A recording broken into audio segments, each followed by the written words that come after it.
आणि म्हणून तुम्हाला सांगतो, इथे शिकलेले लोक खूप असतील, पण जे अशिक्षित लोक आहेत त्यांना सुद्धा खूप माहिती आपल्याकडे आहे, पण त्यांच्या आधी दखल घेत नाही.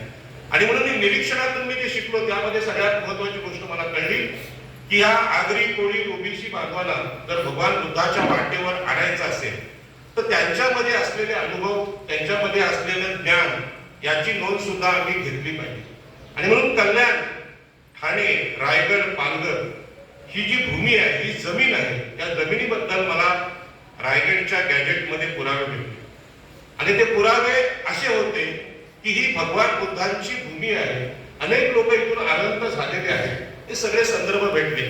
आणि रायगडचं गॅजेट सांगतं की इथली जी बंदरं आहेत ती जगाशी जोडली होती भगवान बुद्धांच्या काळात, आणि त्या बंदरांना व्यापारी मार्गाने उरलेल्या देशाशी जोडलं होतं.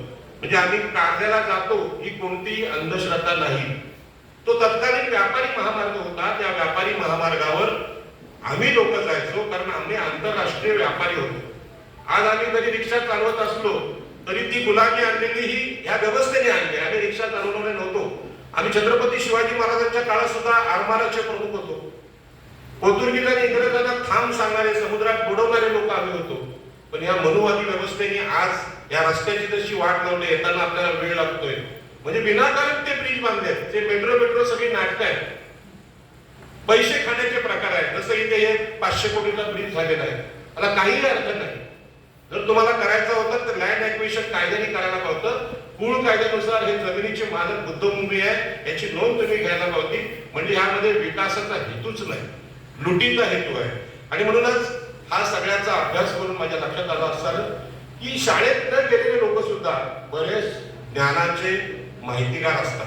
आपल्याला शिकलेल्या लोकांना असं वाटतं की पुस्तकात वाचले तेच करायचे, परंतु कारण्याला जाताना, कारणे लेण्यांमध्ये जाताना मला मी दिवा पाटील आणि दत्ता पाटलांची चर्चा केली होती की दत्ता पाटील मला बोलले होते की खारघरला एक मोठा मेळावा झाला होता, अलीकडे पण झाला धर्माधिकाऱ्यांचा. त्यामध्ये 10-12 माणसं मेली, मारली गेली, भर उन्हामध्ये तो झाला. आता तुम्ही सावलीमध्ये आहात, ती मारली गेली माणसं, खून आहेत ते. त्याच्या कुणाच्या तुम्ही केसेस तुम्ही याचिका ती एक करायला पाहिजे, दिसतं नेहमीच करताय, ही पण याचिका झाली पाहिजे.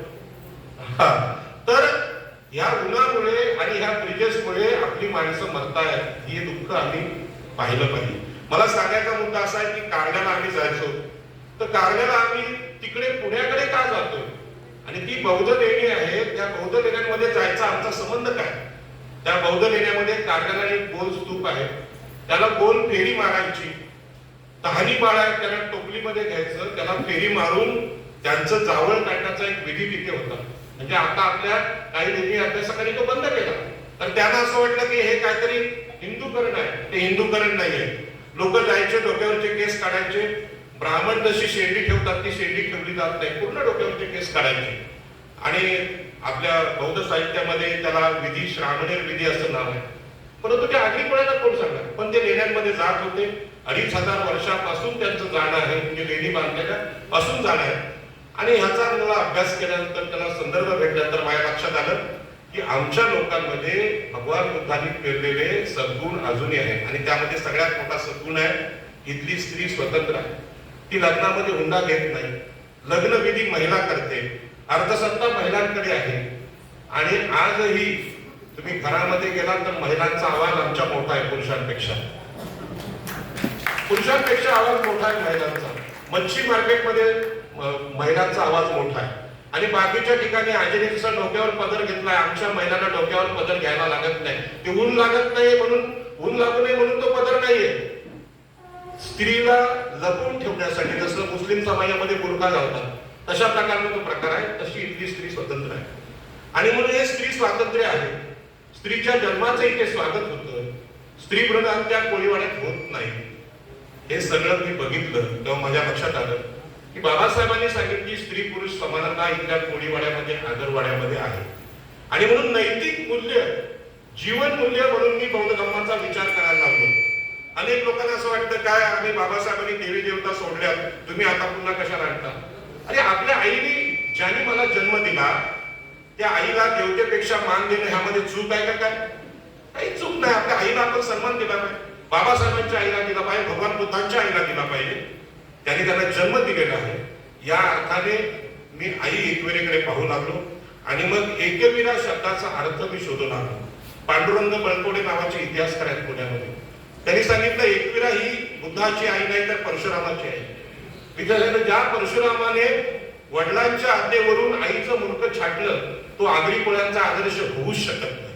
कारण आईला सगळ्यात मोठा सन्मान देणारे हा समाज आहे आणि हा संस्कार कधी झालाय भगवान बुद्धाच्या सम्राट अशोकाच्या काळात झालेला आहे. आणि म्हणून त्यांना मी उत्तर दिलं आणि सांगितलं की बाबा रे तुम्ही कधीतरी आगरी कोळ्यांच्या गावात या. इथे लग्नात आम्ही हुंडा घेत नाही. हुंडा घेणारे महाराष्ट्रातले लोक हे मनुवादी आहेत. हे माझं स्पष्ट निरीक्षण आहे माझं की जे स्त्रीला कमी लेखतात ते मनुवादीच आहेत. स्त्री विरोधी जे आहेत ते सगळे मनुवादी.